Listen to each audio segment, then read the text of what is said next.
the Rise Up See Red podcast, all about the Arizona Cardinals and the NFL, featuring insider and outsider perspectives. Enjoy the best hour of Cardinals talk on the web. Now here are your hosts, Jess Root and Seth Cox.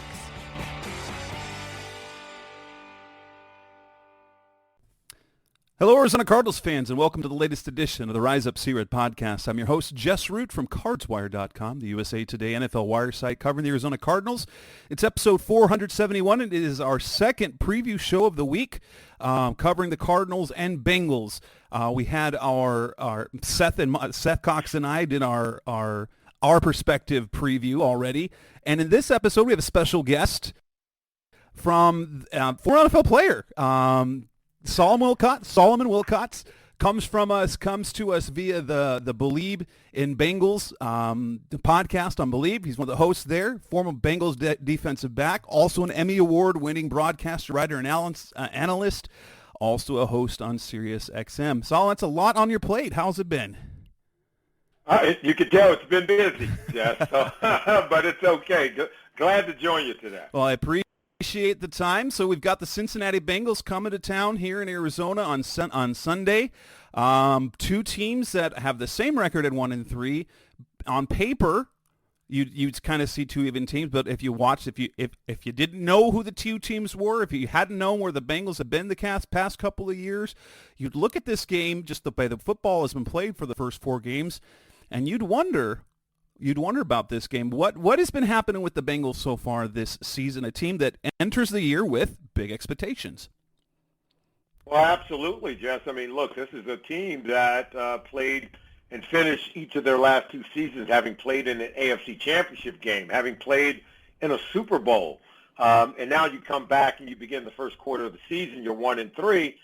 It's not hard, though, to find the answers. Many of those answers can be found with an early injury, literally within the first week of training camp, when Joe Burrow pulled up lame with an injured calf. Many of us believe that maybe he had been having some problems with that calf even before the injury occurred because he had a wrap on it. But nonetheless, it's bothered him, it's hampered him, it's kept him from being really mobile in the pocket. He's not given enough credit for being a very athletic quarterback within the pocket. He obviously has tremendous awareness in terms of getting rid of the ball, the progression. And so the offense has been like one thing that's kind of crescendoed, like snowballed on them. And now they're one of the lowest scoring offenses in the NFL. It's particularly bad on the road. In two road games, they've got 6 total points. They're averaging, let me see, pull up the numbers. They're averaging about 176 yards a game. Burrow's averaging, like his completion percentage around 57%. He's not pushing the ball down the field. What is it, 4.8 yards per attempt per pass, and that doesn't cut it in the NFL this year. It's hard to kind of gauge how much the injury bothers him, like when he doesn't show up on the injury report. So, has there been any talk? And I know he said, like going into that Rams game, that there's also a danger of starting 0-3 when there was kind of the talk of maybe him sitting down. Has there been any discussion about whether he should take a week or two off? Those discussions have been had. Can't tell you what those discussions in the building are, but certainly I think what we have to do is parse it this way, is that there are a lot of players on every single team, including the Cardinals, the Eagles, where every week they're having discussions, should this guy play, should this guy not play? You and I both know when it's the quarterback, it just means more, right? Yeah. But I'm telling you right now, these conversations are being had every single week about several players on the roster every single week. Should we play them? Should we rest them? Should we maybe we can get by a week or two without them? Let's let them get healthy. But when it's the quarterback and when you start to allocate upwards of $50 million a year to that player, you can even talk to the quarterbacks around this league. They will tell you they feel obligated to play because they tell you that their best ability is their availability. So it starts right there. That's the floor. You just got to show up, right? Yes. And then secondly, now you got to show up and play well. That we ran into that last year with Kyler Murray. He tweaked that hamstring, and you know, there's a little bit. He came back fairly quickly. He did end up missing a game, but it wouldn't surprise me that having come back from the hamstring, if that didn't in fact impact his ACL injury that happened basically after he came back from that, just the way he was running and things like that. And so and then you go and you see something, you see it with Kevin Durant. You saw it with Aaron Rodgers. There's a calf injury that lingers. And then is there any worry that that calf injury could turn into something worse? That's certainly on the table. I don't think you can rule that out. I myself have had a torn Achilles tendon. Prior to that, I had problems with the calf muscle and soreness in that calf muscle. And so our bodies are very smart. They talk to us. They usually tell us something wrong when we have this thing called pain.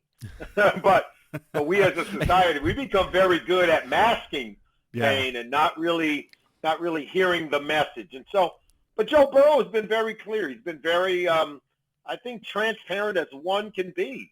He did say the calf was bothering him. He did say that, it is top of mind when he's out there playing. How could it not be? I mean, he's given, I think, everyone everything they need to know just to understand that it's not something that's used as an excuse. It's a real life thing because when players play hurt, they're limited. Just how much they're limited, that's where things can vary. Aside from the Burrow situation, what is it that Cincinnati has done well on both sides of the ball? What have been their struggles? They haven't done much on the offensive side of the ball that's been really well. Again, on paper, it shows they're averaging about 12 points per game, second worst in the NFL. But remember, they had a Charlie Jones punt return for a touchdown. If you take that off the table, the offense is actually averaging 10 points a game, which would be the worst of any offense in the NFL. Jamar Chase, who is, we all know, he's a Pro Bowl and an all-pro caliber wide receiver, one of the best. He's yet to score a touchdown in the first 4 games of the season. Joe Burrow has not even thrown for a touchdown pass or run for a touchdown in 3 of the 4 games so far this year. So there's a lot of things wrong, but the one thing that I think you could point to is that Joe Mixon has been really good in all areas. This offseason, it was much talked about. He could be moving on. He took a pay cut. But at the same time, he needed to improve on his pass protection. And I'm going to tell you right now, he has stepped up. He went from maybe about a C level to an A-plus pass protecting running back. Everything else now he can do very well. And I think if you were to talk to coaches around this league, they would tell you he checks all the boxes as probably one of the top 5 running backs when it comes to running it, catching it, and now you can go ahead and add pass protector to that. So he's doing his part. Now we got to get everyone else to join in. Looking at the defense, they've had their defense has given up some points recently. On the road, they gave up 27 points in each game to the Ravens and to the Titans. Particularly on the road, the run game has given them trouble. Where have the struggles been, and what do they do well? Well, let's be so very clear. Those 2 games were a guy by the name of Nick Chubb and Derrick Henry. Okay, so this is not like some arbitrary, we can't stop the run thing. Nick Chubb is a dude. He is. This was prior to his injury. This was the opening game. And arguably one of the best offensive line coaches in the NFL, and Coach Bill Callahan, who's coaching that offensive line in Cleveland. Listen, it was hot in Nashville last week. That's no excuse. But let's face it, Derrick Henry was held to 20 yards rushing the week before. They came out and they had a concerted effort. And early in the game, the Bengals defense did a really good job against Derrick Henry. Again, it was upwards of 80, close to 89 degrees there, and the offense just could not sustain first downs. They were going 3 and out consecutively. As you well know, any defense against the Titans and that heavyweight offensive line and that running game, if your offense can't play complementary football and they just throw you to the wolves like that, sooner or later you're going to bend and then you're going to break, and that's what happened. Coming up next on the Rise Up Series podcast, Best of Cardinals Talk. Let's move on to specific matchups, what the Bengals are going to want to do against Arizona. That's coming up next on Rise Up Series. They're back on the Rise Up Spirit podcast, best of Cardinals Talk on the Web with Solomon Wilcots, one of the hosts of the Bleav in Bengals podcast, a number of other things, former Bengals defensive back in the day. Solomon, we look at this game. Where do you see what has to change, obviously, against a Cardinals team that has been, obviously you look at the score, they lost 2 close games. They were overwhelmed last week against the San Francisco 49ers and Christian McCaffrey. I assume that you're looking at Joe Mixon first when you see what Tony Pollard did 2 weeks ago, what you said what Christian McCaffrey did last week. Does the offense have to go through Mixon this week, or do they need more than just him? Oh, they need more than just him.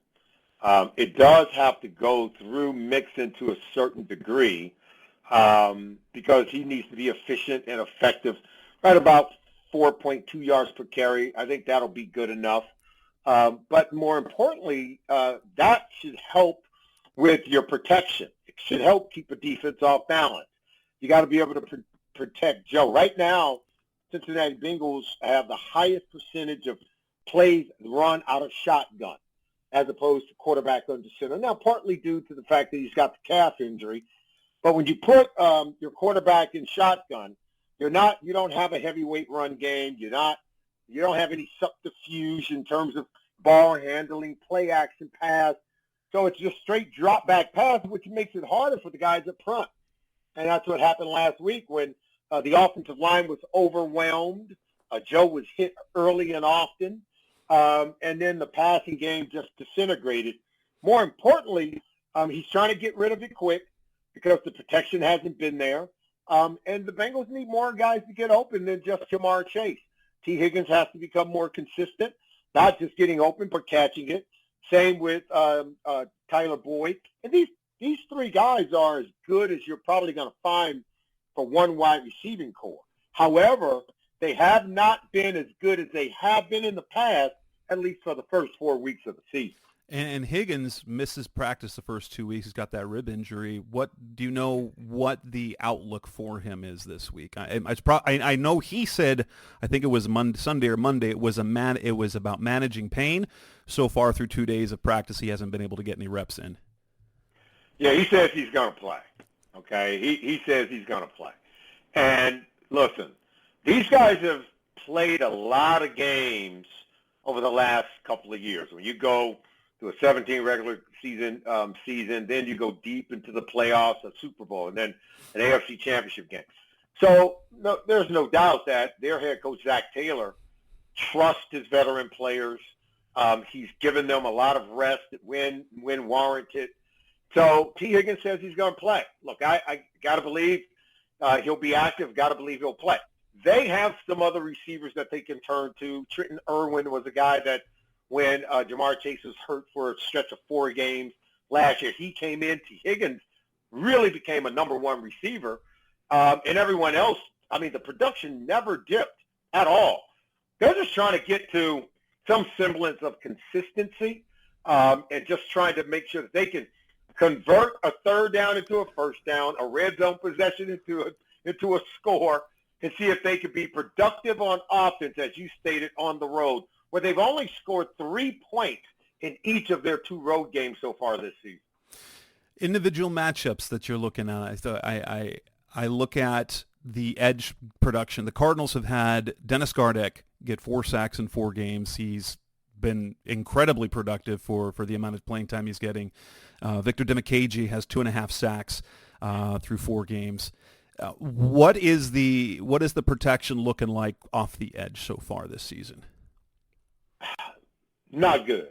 And it's not because the left tackle, Orlando Brown Jr., isn't good. In fact, he's great. It's not because Jonah Williams at the right tackle position isn't good, who struggled some, but he'll be fine. What's happening is they were getting overwhelmed. What that means, what a blitz means, is that we're going to send more than you can block. Most offensive lines are going to struggle when you send 7 guys and they have 6 guys blocking, or 7 and they have 5 offensive linemen blocking, no help from tight ends, no help from the running back, chipping, so forth and so on. What people have been doing is just, we're going to run blitz you, and blitz the quarterback at the same time. So you can send more than they can block at the line of scrimmage, even if you know they're going to run it. And even if they check out of the run once they see it's a blitz and they try to throw it, now you got to throw quick. And if you're not getting open quickly, Joe's got to either throw it away, which he has been really good at. That's why the completion percentage is only 57%. He doesn't care what those numbers look like. He cares about surviving and living and not getting hit. So it's been a snowball of a thing where teams are blitzing the run, they're blitzing the pass, they're overwhelming the protection. Joe can't escape like he used to. He's hampered by that calf injury. And running into a blitz is not a good thing.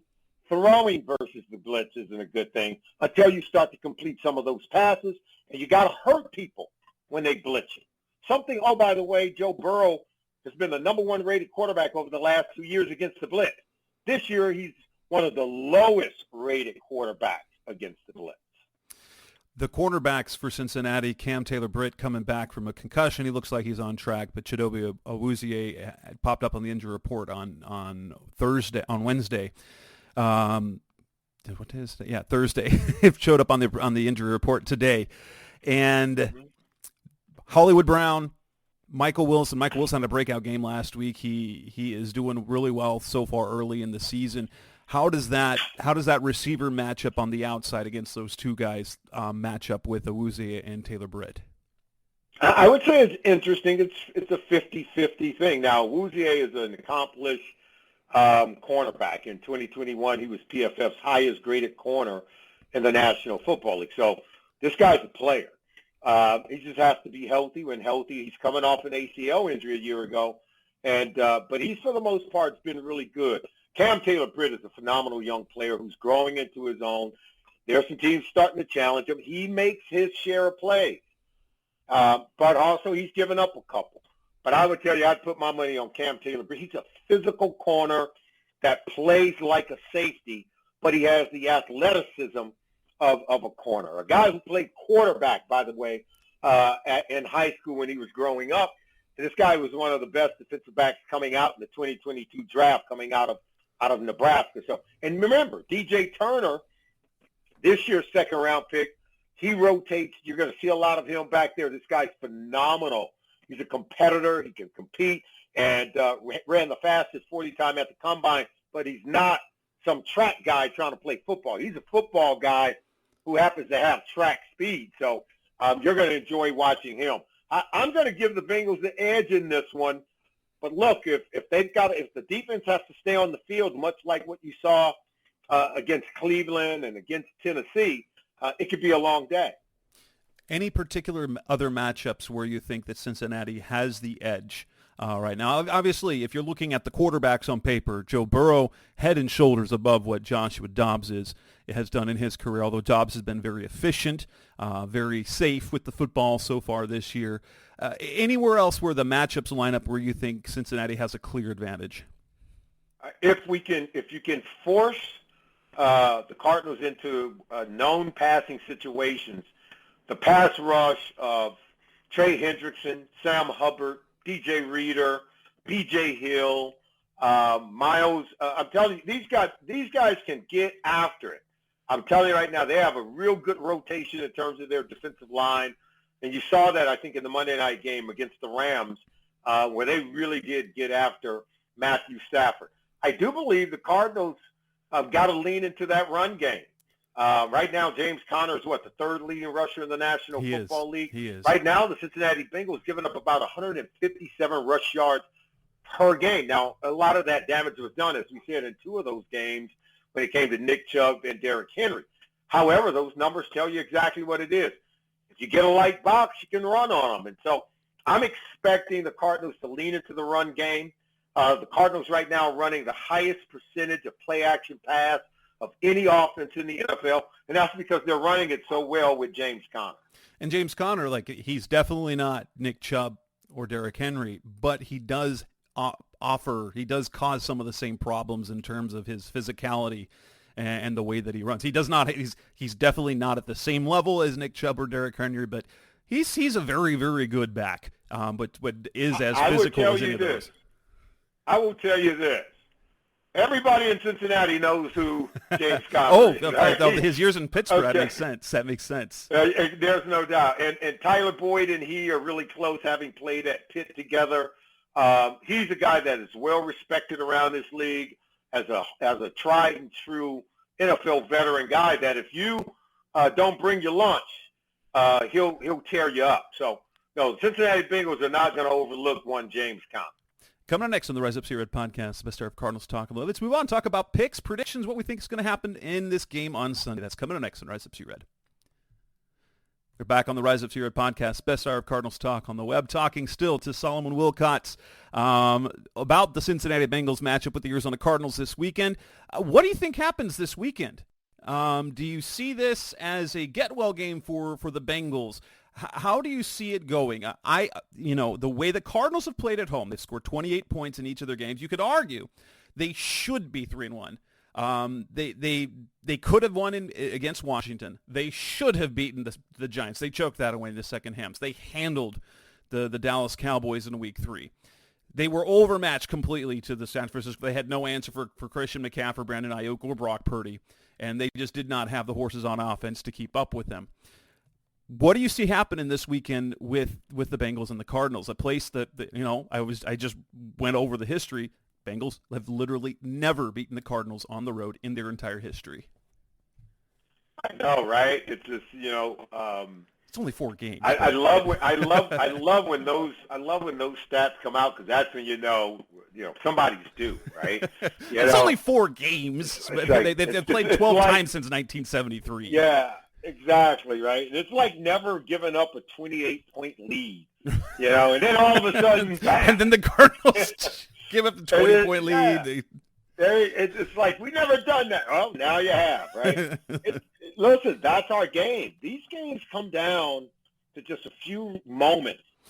And if you don't know how to close out games, if you don't know how to really dig deep, these games can get away from you, whether it's in the first quarter, second quarter, third quarter, or maybe in the final minutes.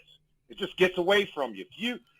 The ability to focus, the ability to really hone in on it's like the Cardinals were honed in against the Dallas Cowboys, the team they'd beaten 7 times in a row. Now, I remember I grew up at a time when the Cardinals were in the same division with the Cowboys. It couldn't beat them at all. No. But it's about showing up on that given day. That's what we love about the NFL. It's not a series, right? It's one day, 4 quarters. It's going to be decided today. No excuses. I don't care who's hurt, who's not playing, how you feel. We're going to punch each other in the mouth, and we'll see who blinks. So I think the Bengals are tested going on the road. I think with Joe Burrow less than 100%, it brings their margin for error down way below what they're used to operating with. Now they're learning to operate in this environment, but as you can see, there have been some growing pains. That's why they're 1-3, and it makes for a good recipe for a Cardinals team that's playing with a quarterback that wasn't even in training camp with them. And so Joshua Dobbs, kudos to him. We've always liked him. He's a smart guy. The guy's talented. He's got one of the top completion percentages, I think 3rd best in the NFL right now, 70% completion ratio. And they're working the run game. They're working the play action pass. He's being very efficient because he's yet to throw an interception in 4 games. And let me tell you, he's played against 2 really good defenses for sure when it comes to the 49ers, and probably the best defense in the league at taking the ball away in the Dallas Cowboys. How do you see it? Do you have a game prediction for this? I've granted, I cover the Cardinals. I grew up a Cardinals fan, so I've been watching the Cardinals since 1991, 1989, 1980, 1990. That does time of year. But, if the Cardinals are able to play the same brand of football that they've been playing for 4 games, I like them to pull this. I don't think it'll be a pretty game, but I think it'll be an ugly, kind of low-scoring 23-17 type affair. I could see the Cardinals losing this one, but when I put it on paper for Sports Weekly, I had the Cardinals coming away with a 23-17 win, leaning on the run game, believing that James Conner will offer some of the same problems for the Cincinnati defense. And the Cardinals aren't giving up big plays for the most part in the passing game. And so they'll be able to keep Cincinnati going with the short pass, which will eventually cause them problems. Do you have a prediction for this game? Well, I'll tell you this. I can predict this. You have not played against a quarterback as good as Joe Burrow all season long. Nope. Just haven't. Okay?